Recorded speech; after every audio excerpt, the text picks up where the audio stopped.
Ao longo do día de hoxe estaba previsto que se deran a coñecer algúns dos avances da autopsia realizada ao corpo de Diana Quer por parte da Unidade de Antropoloxía Forense que dirixe o doutor Fernando Serrulla, un dos máis reputados médicos forenses, especialista con experiencia en casos como o recoñecemento dos cadáveres do 11M ou a análise das fosas comúns da Guerra Civil. A incógnita a despexar confirmar se houbo ou non agresión sexual, despois de que na autopsia preliminar se descartara a versión dada polo chicle á Garda Civil, cando argumentara que se tratou dun atropelo fortuito. De ser así, o autor confeso do crime da moza madrileña enfrontaríase a unha pena de prisión permanente revisable, que podería ir dos 10 aos 25 anos. Esta circunstancia tamén motivaría a renuncia do seu abogado, Ramón Sierra, que máis dunha ocasión anunciou que de darse este caso, deixaría de levar o seu defendido. Yo es que la niega también él.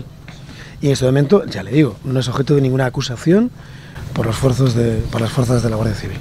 Ninguna. De non existir delito sexual, a pena para o chicle reduciríase dos 10 aos 15.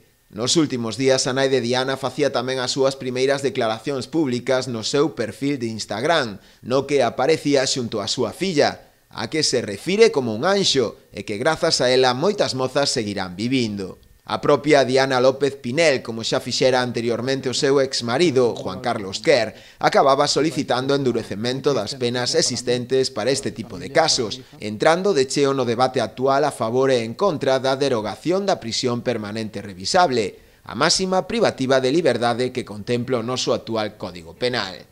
Mentres tanto, José Enrique Abuín segue no cárcere de Teixeiro, en réxime de prisión provisional comunicada e sen fianza, á espera tamén de que a Xunta de Prisións decida ou non o seu traslado a outro penal.